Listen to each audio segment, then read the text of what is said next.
हमारे सभी वीडियोस सबसे पहले देखने के लिए लाल कलर का सब्सक्राइब बटन दबा दें, बगल की घंटी को दबा दें। यह पूरी तरह फ्री है। रुद्राक्ष की शक्ति बढ़ाने के लिए कुछ प्रयोग किए जाते हैं। उन प्रयोगों को बताने के पहले ये जान लेते हैं कि रुद्राक्ष की शक्ति कम कब पड़ जाती है।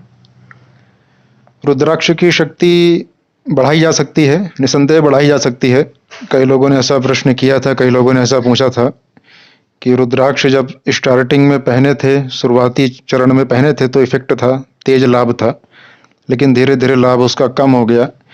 तो उसमें प्रॉब्लम क्या होती है ना कि अपने द्वारा ही कुछ दिक्कतें कर दी जाती हैं, जिसके कारण रुद्राक्ष का प्रभाव कम हो जाता है। क्योंकि रत्नों के जैसा तो ये है नहीं कि जैसे रत्न पत्थर हैं तो वो उनकी ऊर्जा तो बरकरार रहती है एक निश्चित समय तक, उसका भी एक निश्चित समय ही होता है, जीवन भर ऊर्जा उसकी बरकरार नहीं रहती। वैसे रुद्राक्ष की भी ऊर्जा का कुछ नियम है। हालांकि रुद्राक्ष की ऊर्जा जीवन पर्यंत बरकरार रहती है, उसमें कोई दो राह नहीं है, लेकिन रुद्राक्ष की ऊर्जा खंडित होती है कैसे, इस पर अगर थोड़ा सा आप ध्यान दे देंगे तो किसी प्रयोग की आवश्यकता फिर नहीं पड़ती है। तो रुद्राक्ष की ऊर्जा अगर आपको कम महसूस हो रही है या रुद्राक्ष की ऊर्जा कम पड़ गई है तो हम एक छोटा प्रयोग बता देंगे, उसके द्वारा रुद्राक्ष की ऊर्जा को 10 गुना तक आप बढ़ा सकते हैं। जो भी रुद्राक्ष आप पहनते हैं उसकी ऊर्जा का प्रभाव 10 गुना आप बढ़ा सकते हैं आराम से। पहले उन कारणों को समझ लें कि रुद्राक्ष धारण करने के बाद किन किन कारणों से उसकी ऊर्जा खंडित हो जाती है। सबसे पहला है कि रुद्राक्ष धारण करने के बाद पाप कर्म से तो दूर रहना ही चाहिए, ये शास्त्रोचित भी है और शास्त्र में इसका वर्णन भी है। इसकी उत्पत्ति के विषय में अधिक बात करना ज़्यादा समय खराब करना होगा, क्योंकि उत्पत्ति का विषय सभी लोग जानते हैं कि भगवान शिव के यक्ष से ये उत्पन्न हुआ है। तो भगवान शिव के यक्ष से उत्पन्न हुआ सो रुद्राक्ष हुआ, रुद्र का अक्ष हुआ। ये अक्ष का अर्थ होता है आंसू। तो कहीं कहीं पर अक्ष को पसीना भी कहा गया है, कहीं कहीं पर पर्यायवाची के रूप में, ठीक है, लेकिन मूल रूप से हम अक्ष को आंसू ही मान के चलेंगे। तो भगवान शिव के आंसुओं से रुद्राक्ष की उत्पत्ति मानी गई है बहुत मात्रा में, और कहीं कहीं पर पसीने से मानी गई है, तो हम यहाँ पर अक्ष आंसू को ही लेंगे। तो ये इसकी उत्पत्ति के बारे में आप नेट में सर्च करेंगे, विकिपीडिया आदि में आपको आराम से मिल जाएगा, ये कोई अधिक जानकारी देने का विषय नहीं है। और जन कल्याण के निमित्त ही भगवान शिव ने इसको उत्पन्न किया था। वर्तमान में हमें एक मुखी से लेकर 21 मुखी रुद्राक्ष तक प्राप्त होते हैं प्रकृति के द्वारा, निसंदेह कारगर हैं, इसमें कोई भी दो राह नहीं है। रत्नों से ज़्यादा ये इफेक्टिव हैं, और रत्न तो नुकसान भी कर सकते हैं, रुद्राक्ष नुकसान नहीं करते, आराम से पहना जा सकता है।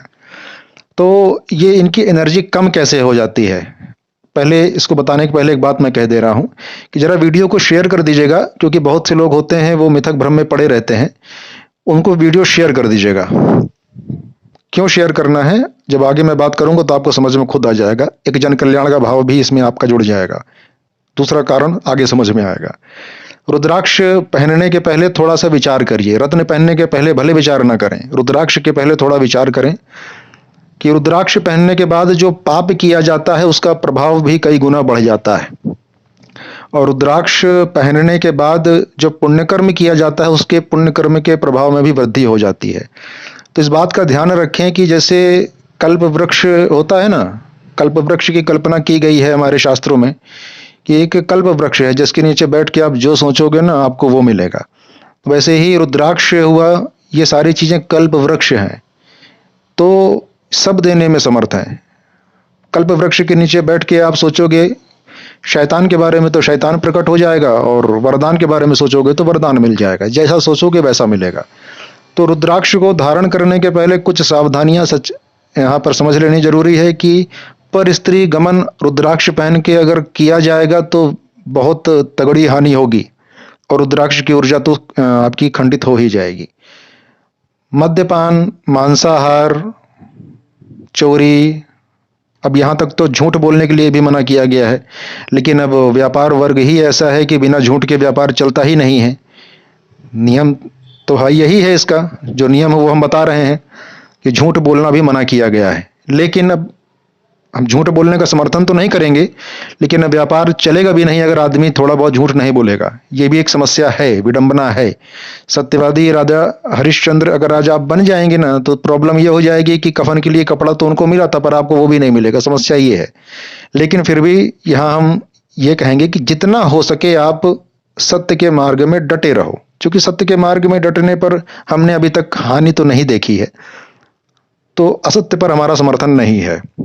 लेकिन जो मूल मूल इसमें बातें हैं वो ये हैं कि परिस्त्री गमन न करें इसको पहनने के बाद, शराब का सेवन ना करें इसको पहनने के बाद, शौच आदि जाए तो इसको उतार दें। शौच का मतलब मैं साफ भाषा में कह दूं लैट्रिन, लैट्रिन जाए तो इसको उतार दें। वहां से आने के बाद साफ हाथ पैर धो के जल छीट के तब धारण करें। व्यक्तिगत संबंध यदि आप बनाने जा रहे हैं, चाहे स्त्री हो चाहे पुरुष हो, तो इसको उतार दें। और मैं तो कहता हूं कि इसको रात में गले से उतार के ही बिस्तर में सोएं, सुबह स्नान आदि से निवृत्त होकर फिर धारण करें। किसी की झूठी गवाही न करें, झूठी गवाही न करें इसको पहनने के बाद। यही सब मूल मूल कारण है जो ऊर्जा इसकी कम कर देते हैं, समाप्त कर देते हैं। इसको पहने पहने आपने मांस किया, मदिरा किया, परस्त्री गमन किया, बहुत से ऐसे कुकर्म हैं जिनका नाम लेना यहाँ ठीक नहीं है, आप समझ जाइए। रुद्राक्ष पहन के करेंगे, एक तो पाप बढ़ के लगेगा आपको, दूसरा रुद्राक्ष की शक्ति खंडित हो जाएगी, फिर उसका आपको रिजल्ट नहीं मिलने वाला। जैसे कि जनेऊ होता है, जनेऊ ब्राह्मण जनेऊ पहनते हैं, और अगर ब्राह्मण 3 दिन बीत जाए और ब्राह्मण गायत्री का जप ना करे, तो ब्राह्मण का वो जो जनेऊ है ना वो खंडित हो जाता है। बस वो 3 धागा खाली गले में पड़ा है और कुछ मतलब नहीं है। तो गायत्री विहीन अगर ब्राह्मण है तो उसका ब्राह्मणत्व खत्म हो गया। गायत्री विहीन ब्राह्मण का जनेऊ कोई मतलब का नहीं है, वो जनेऊ खंडित है, उसको पुनः अपना जनेऊ संस्कार कराना होगा। इसलिए गायत्री विहीन ब्राह्मण को जनेऊ पहनने का अधिकार भी नहीं दिया गया, क्योंकि वो जनेऊ नहीं है, सिर्फ धागा है और सिर्फ समाज को भ्रम में डालने का एक तरीका है कि हाँ ये जनेऊधारी ब्राह्मण है। ठीक उसी प्रकार से भगवान शिव का ये प्रसाद है, साक्षात साक्षात शिव का प्रसाद है, तो इसको सम्मान और श्रद्धा के साथ और शुद्धता के साथ धारण करना चाहिए। नहीं तो पहन रहे हैं इफेक्ट के लिए, अगर होगा साइड इफेक्ट कोई मतलब उसका है नहीं, और अगर साइड इफेक्ट नहीं भी हुआ तो न्यूट्रल मोड में पड़ा रहेगा और आप कहेंगे कोई करंट नहीं आया। मैं आपको विश्वास के साथ कहता हूं कि जो रुद्राक्ष का करंट है ना वो रत्नों से तेज होता है, इमीडिएट होता है। क्योंकि चाहे रत्न हो चाहे रुद्राक्ष हो, पहले मैं अपने शरीर के ऊपर उसको प्रयोग करता हूं, चाहे मुझे नुकसान करे वो चाहे मुझे फायदा करे। जो मेरे शरीर के ऊपर इफेक्ट आता है उसके बाद मैं लोगों को उसके बारे में रिकमेंड करता हूं, बताता हूं।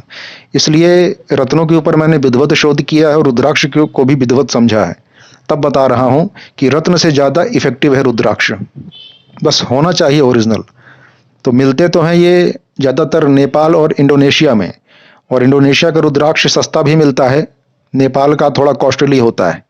हालांकि ऐसा नहीं है कि नेपाल का काम करेगा और इंडोनेशिया का काम नहीं करेगा, बस होता है ना कि इंटेंसिटी उसके अंदर कितनी है, तीव्रता कितनी है, बस उसी आधार पर उसकी रकम तय होती है। थोड़ा आकार भी छोटा होता है इंडोनेशिया के रुद्राक्ष का, और नेपाल के रुद्राक्षों का थोड़ा आकार भी बड़ा होता है। नेपाल के रुद्राक्ष धारण करने पर अगर 10 दिन में रिजल्ट आता है तो उसको पहनने पर तकरीबन 30 से 40 दिन लग सकता है, बस इतना अंतर होता है। और रत्न में नुकसान हो सकता है पर रुद्राक्ष पहनने में नुकसान नहीं होता, जहां तक हमने अभी तक अनुभव किया है। फिर भी यहां कहूंगा मैं कि कोई भी रुद्राक्ष धारण करने के पहले विद्वान ज्योतिषी का सलाह लें, उसके बाद धारण करें। तो हमने तो बता दिया कि किन किन कारणों से रुद्राक्ष की शक्ति चली जाती है, और रुद्राक्ष का कोई मतलब नहीं रहता, बस गले में आपके वो पड़ा है। दूसरी बात यहां पर यह समझिए कि रुद्राक्ष की शक्ति को बढ़ाया कैसे जाए। अगर मान लीजिए कि रुद्राक्ष आपने खरीदा, सस्ता खरीदा, या आपको वो सूट कर रहा है, या आप चाहते हो कि जो रुद्राक्ष शूट कर रहा है उसकी पावर को बढ़ा दिया जाए। एक बात और भी समझाएंगे यहाँ पर कि अगर मान लीजिए कि आपको 10 mg की दवा सूट कर रही है, ठीक ठाक आपको लग रहा है, तो उसको 20 mg करने की कोशिश मत करिए। हो सकता है कि ओवर डाइजेस्ट हो जाए, आप उसको हजम न कर पाए। लेकिन अगर हजम करने की क्षमता आपको लगती है, आपकी रुद्राक्ष की पावर कम हो गई है या कम लग रही है, तो पहले तो रुद्राक्ष को विधिवत पूजन करें पुनः एक बार, भगवान शिव के मंदिर में जाकर शिवलिंग के ऊपर रखकर विधिवत पंचामृत आदि से अभिषेक करें, उसका पूजन करें।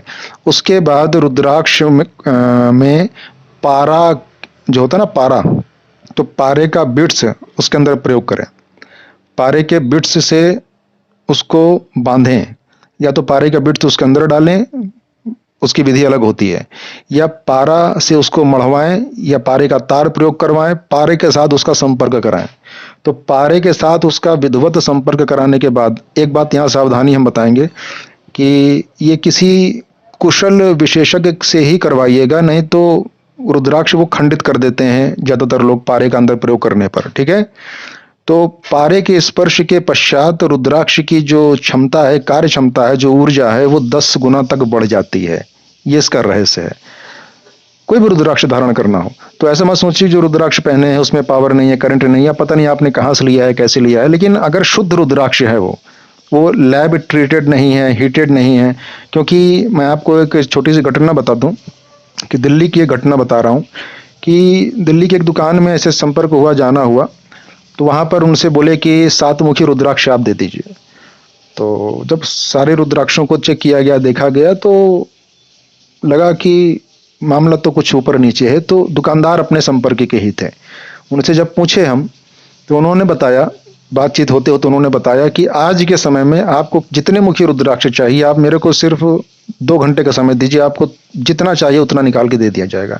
हमने कहा भाई, अब जैसे एक मुखी रुद्राक्ष की बात है, तो एक मुखी रुद्राक्ष तो इतना आसानी से अवेलेबल नहीं है।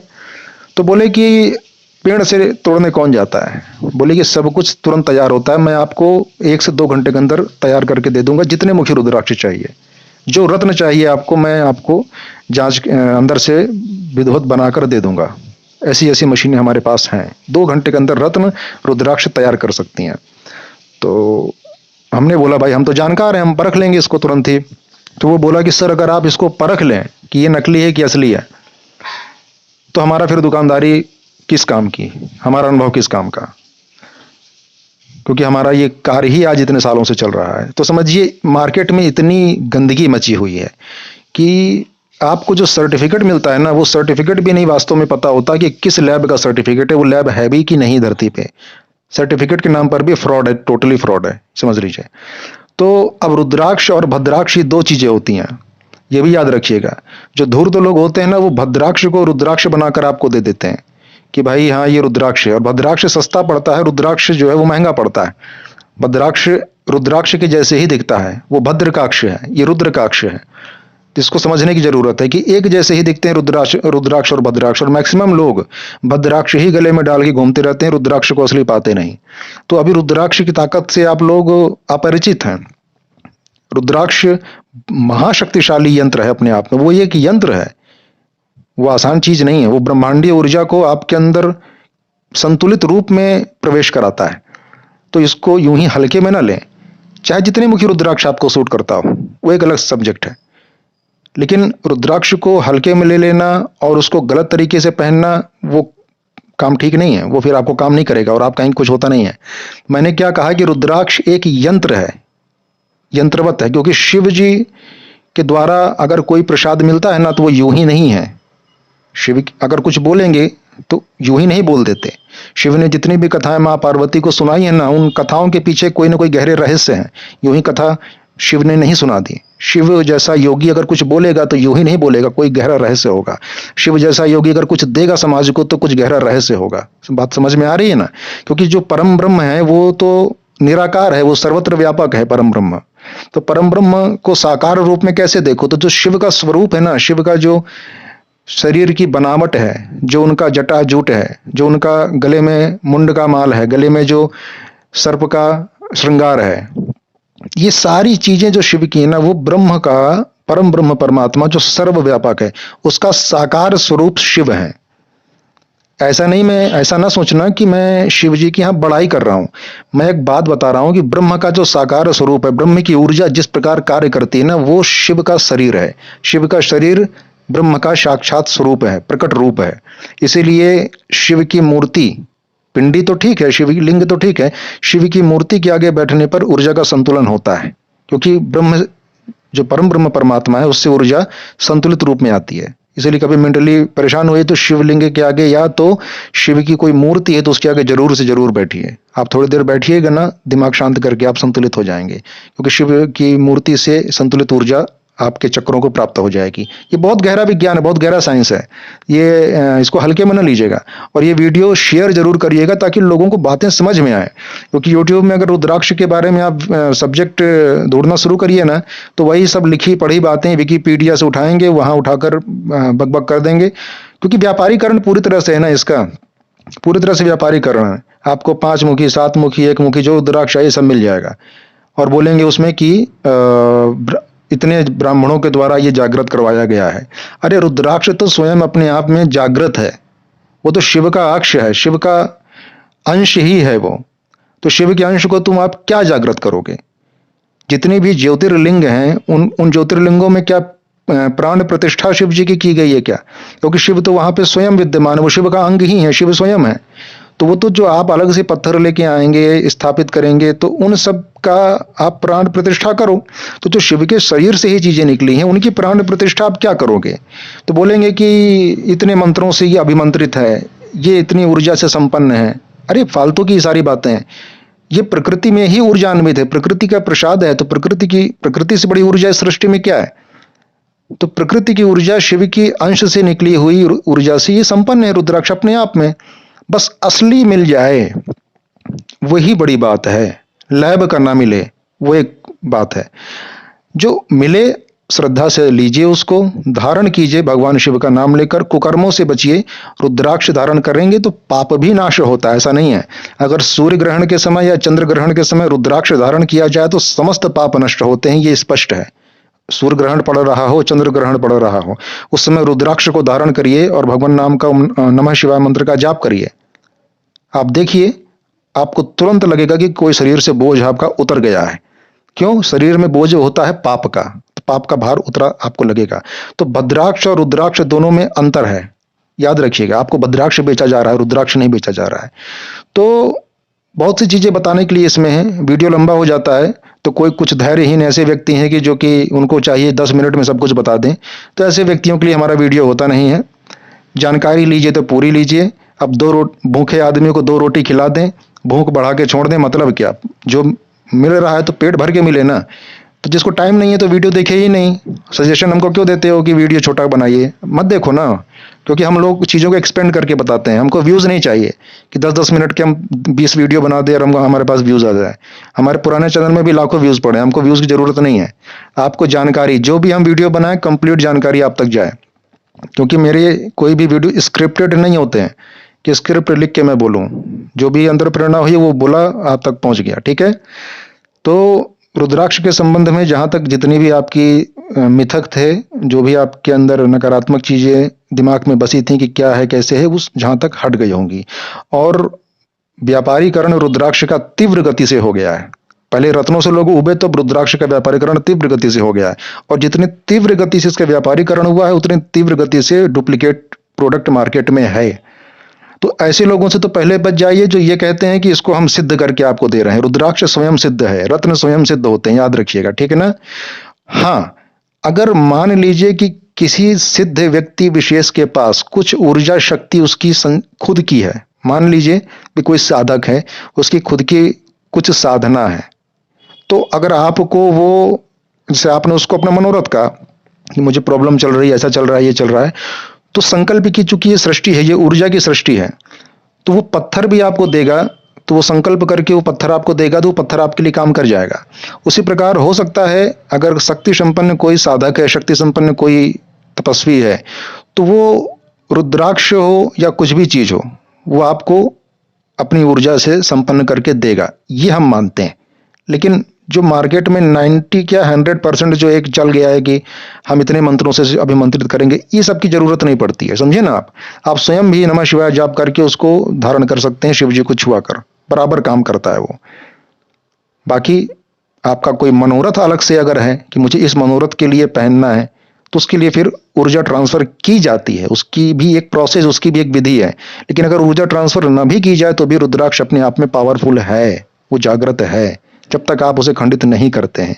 तो रात में सोने के पहले रुद्राक्ष को उतार देना चाहिए, शौच जाने के पहले ना पहने, उतार दें उसको, उसके बाद ही शुद्ध होकर पहने।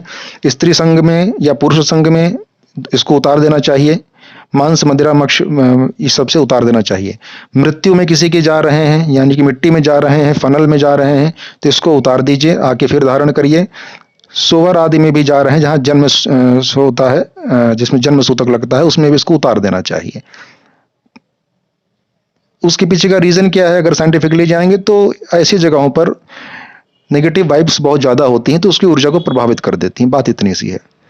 तो जहां तक आप लोगों का डाउट क्लियर हो गया होगा, रुद्राक्ष भद्राक्ष में अंतर भी आप लोग अगर आप तो नहीं समझ पाएंगे, जब हम लोग कंफ्यूज कभी कभी हो जाते हैं, तो अभी आप लोग तो सामान्य तल पे ही इसमें देख रहे हैं। तो रुद्राक्ष और भद्राक्ष में अंतर होता है, और रुद्राक्ष का अपना एक विशेष महत्व है। रुद्राक्ष की शक्ति को पारे का संबंध करा के ऊर्जा उसकी बढ़ाई जा सकती है। रत्नों से अधिक कारगर है रुद्राक्ष, इसको ध्यान रखिएगा, क्योंकि रत्न तो धरती के गर्भ में कई केमिकल उसमें धरती के अंदर संगठन होता है कई केमिकल का, फिर जाके रत्न बनता है। लेकिन ये साक्षात भगवान का प्रसाद है, इसको जरूर धारण करिए, लेकिन संयम और नियम के साथ। संयम नियम से नहीं करेंगे तो बिल्कुल भी नहीं काम करेगा। एक बात और यहां हम क्लियर कर देना चाहते हैं आपको। अब विरोधी इसमें कमेंट करेंगे हमारे, हम जानते हैं, तो जिसको जो समझना है वो समझे, लेकिन हम अपनी बात को स्पष्ट कर दें कि अगर रुद्राक्ष आपको चाहिए तो या तो डिस्क्रिप्शन में आपको नंबर मिल जाएगा या तो स्क्रीन में मिल जाएगा।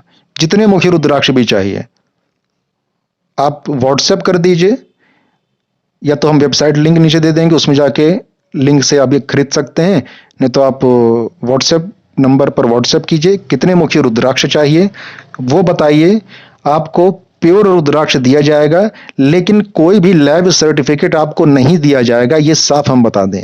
उसके पीछे का रीजन ये है कि जिस क्षेत्र से हम उठवाते हैं, मंगवाते हैं रुद्राक्ष, वो गांव देहात के लोग हैं, वो लैब सर्टिफिकेट बेचारे इकट्ठा करते नहीं घूमते हैं, क्योंकि पेड़ उगाने वाले लैब में जाने का उनको इतना बुद्धि भी नहीं है। बात समझ रहे हैं ना आप?